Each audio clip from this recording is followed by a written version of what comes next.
Hello friends, मैं पद्मा धीमान। मेरे channel yoga की फिटनेस में आपका स्वागत है। मेरा आज का टॉपिक है त्राटक क्रिया। त्राटक क्या है? क्या हर किसी को पता है त्राटक क्या है? तो आइए आज बात करते हैं त्राटक के बारे में। त्राटक क्रिया ध्यान की एक विशेष प्रक्रिया जिसमें दीपक की ज्योति दृष्टि के समांतर होती है। इससे नेत्रों के रोग नष्ट होते हैं, दृष्टि तीव्र होकर दूरदर्शिनी बन जाती है, निद्रा व आलस्य दूर भागते हैं, चित्तवृत्ति सूक्ष्म लक्ष्य में स्थिर होती है, एकाग्रता व स्थिरता आती है। निमेष उन्मेष को रोककर जब तक आंसू ना गिरने लगे तब तक किसी सूक्ष्म लक्ष्य की ओर टकटकी लगाकर देखते रहने को त्राटक कहते हैं। इसके अभ्यास से सांभवी मुद्रा की स्थिति होती है, नेत्र के दोषों का निवारण होकर दिव्य दृष्टि की प्राप्ति होती है। त्राटक का अर्थ है स्थिर दृष्टि से किसी एक केंद्र को देखना। इस अभ्यास में एक लक्ष्य को निर्धारित किया जाता है।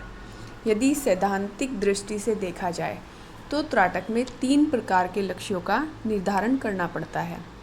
पहला, आप एक दर्शक के रूप में अभ्यास स्थल पर बैठते हैं। दूसरा, जो स्थूल वस्तु आपके सामने है उसका दृश्य। और तीसरा, दृश्य देखने की प्रक्रिया। जब हम इन 3 लक्ष्यों का निर्धारण कर अभ्यास करते हैं तब वह आंतरिक सजगता या आंतरिक चेतना की एकाग्र अवस्था मानी गई है। त्राटक के प्रकार। योग शास्त्र में त्राटक के 3 प्रकार माने गए हैं। पहला, बहित्राटक। दूसरा, अंतरंग त्राटक या अंतत्राटक। तीसरा, अधोत्राटक। तो पहला है बहित्राटक। बहित्राटक देखते हैं। इसके लिए हम किसी साकार वस्तु या मूर्त रूप को लेते हैं। सृष्टि में जितने पदार्थ हैं, सूर्य हो, चंद्रमा हो, तारे हो, पेड़ हो, कोई मूर्ति हो या गुरु का चित्र हो, सभी को हम प्रतीक मानते हैं। अपनी रुचि के अनुसार हम प्रतीक चुन लें, पर ध्यान रखें कि आपको प्रतीक का एक ही बार अंतिम रूप से करना है।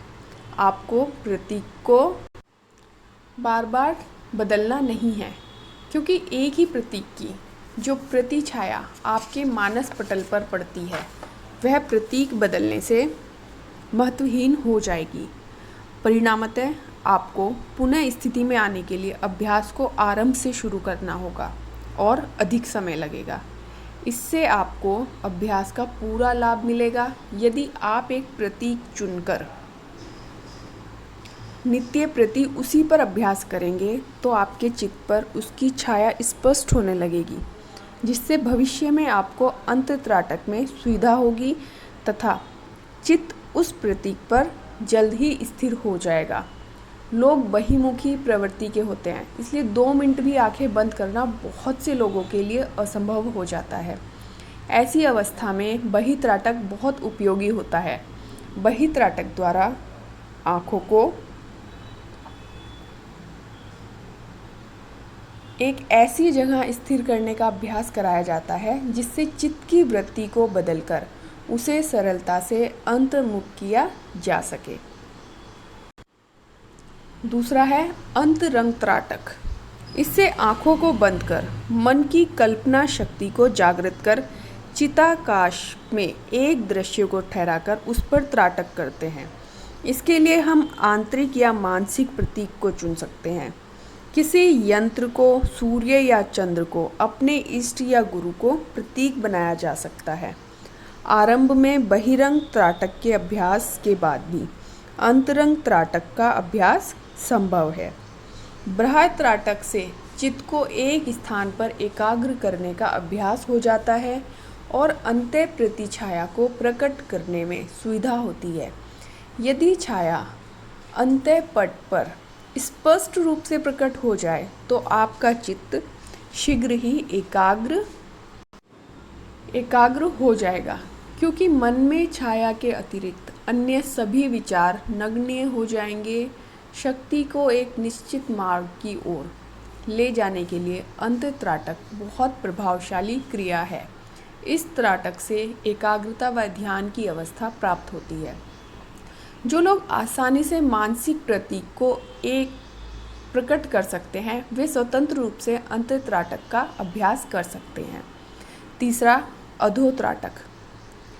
इस अभ्यास में आँखों को आधा खुला तथा आधा बंद कर दिया जाता है।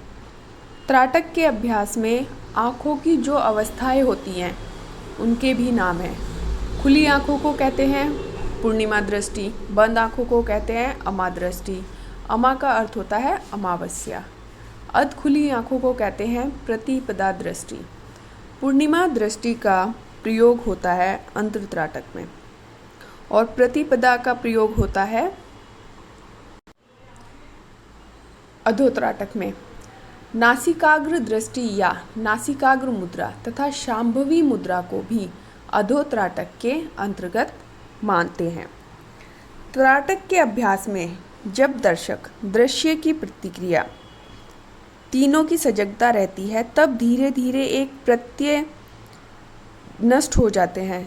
जब लोग दीर्घ अवधि तक योगाभ्यास करने के बाद त्राटक का अभ्यास प्रारंभ करते हैं, तब एक प्रत्यय समाप्त होता है, फिर दूसरा उठता है, समाप्त होता है, फिर तीसरा उठता है, समाप्त होता है। इस प्रकार यह प्रक्रिया चलती रहती है। हठ योग में यह भी मान्यता है कि त्राटक के अभ्यास मात्र से व्यक्ति सब सिद्धियों का स्वामी बन सकता है और आत्म साक्षात्कार की स्थिति प्राप्त कर सकता है, क्योंकि इसमें मन का लय हो जाता है। त्राटक को लय योग की क्रिया के अंतर्गत ही सिखलाते हैं। स्थूल त्राटक में किसी बाह्य आकृति को लेना आवश्यक है।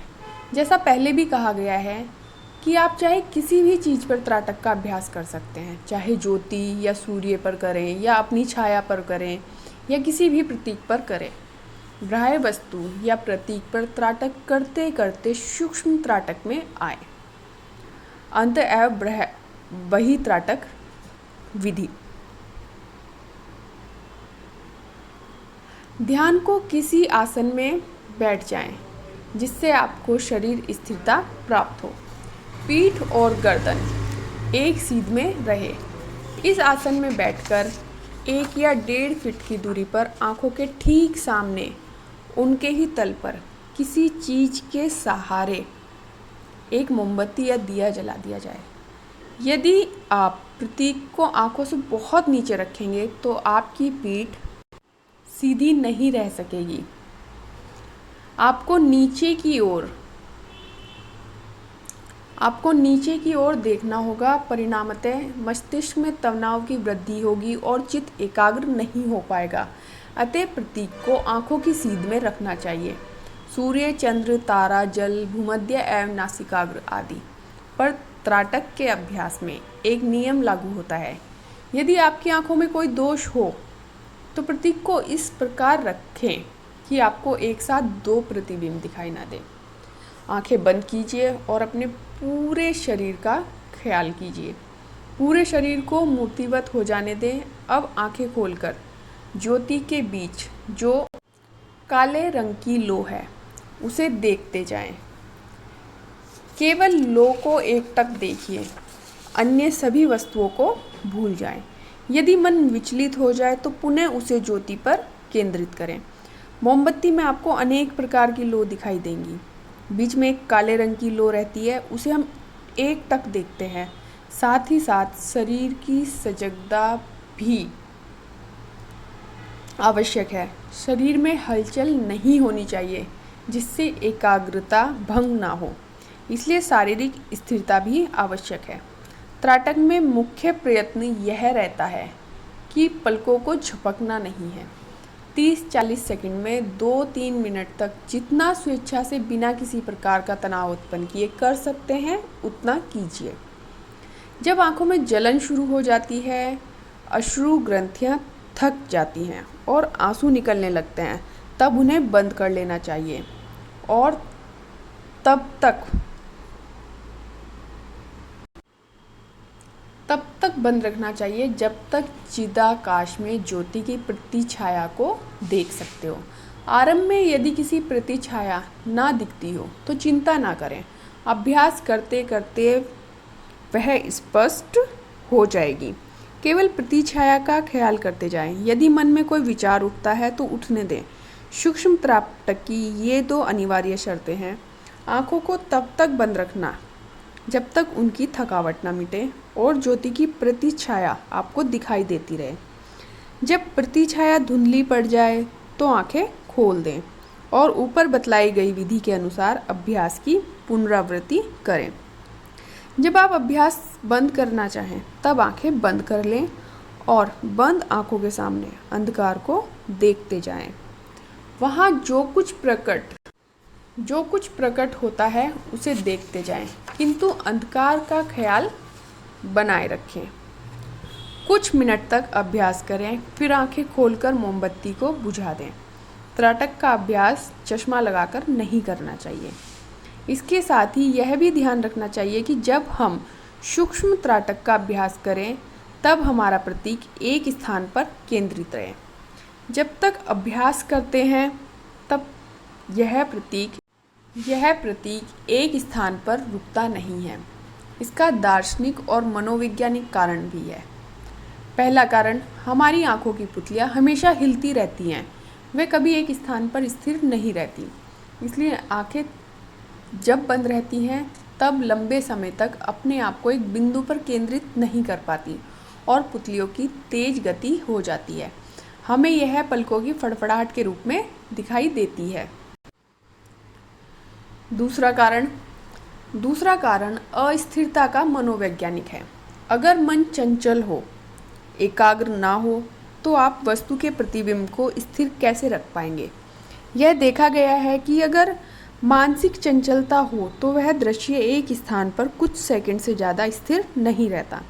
मान लीजिए दिन में आप अपने कमरे में बैठे हैं, आपने 1 घंटा विश्राम किया है, थोड़ी बहुत लिखाई पढ़ाई की है, मन शांत है, उस समय त्राटक कीजिए।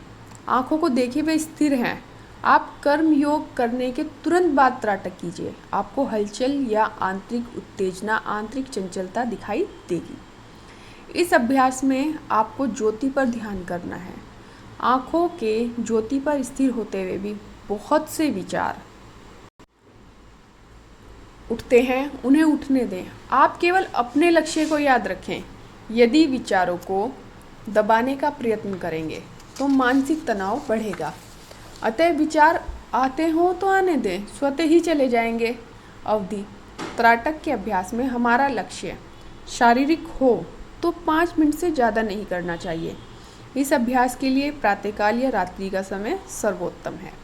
लाभ, इसमें 3 बातें कही गई हैं। नेत्र रोगा विनश्यन्ति, यह आँखों के दोषों को दूर करता है। यह त्राटक का शारीरिक लाभ है। दिव्य दृष्टि प्रजायते, दिव्य दृष्टि उत्पन्न होती है, यह दैविक लाभ है। तीसरा है सांभवी जायते ध्रुवम, सांभवी सिद्धि प्राप्ति होती है, यह इसका आध्यात्मिक लाभ है। आँखों को त्राटक के अभ्यास काल में स्थिर करके आप चित्त को स्थिर एवं तनाव रहित बना सकते हैं। चित्त की एकाग्रता से पीनियल ग्रंथि खुलती है। स्मरण शक्ति को बढ़ाने के लिए त्राटक एक सरल उपाय है। त्राटक से आत्मबल बढ़ता है। इस प्रकार प्राचीन से आधुनिक ग्रंथों तक में वर्णन किया गया है कि सांभवी सिद्धि से योग सिद्धि प्राप्त करते हैं। जब सूक्ष्म शरीर पर नियंत्रण प्राप्त होता है तब व्यक्ति सशरीर सर्वज्ञ सर्वशक्तिमान बन जाता है और यही है सांभवी जायते ध्रुवम। तो फ्रेंड्स, मेरा आज का टॉपिक था त्राटक। मैंने इसमें आपको त्राटक की विधि बताई, त्राटक के प्रकार बताए, त्राटक का लाभ बताया। अगर आपको मेरा आज का टॉपिक पसंद आया हो तो प्लीज़ लाइक कीजिए, शेयर कीजिए और मेरे चैनल को सब्सक्राइब कीजिए। मेरे नोट्स कॉलेज महाविद्यालय वाले नोट्स हैं। अगर कोई भी बच्चा डिग्री या योगाचार्य कर रहा है तो उसके लिए ये नोट्स बहुत बेनिफिट हैं। तो आप प्लीज़ अपने दोस्तों तक मेरे नोट्स पहुंचाइए। मिलते हैं अपने अगले टॉपिक के साथ। Thank you.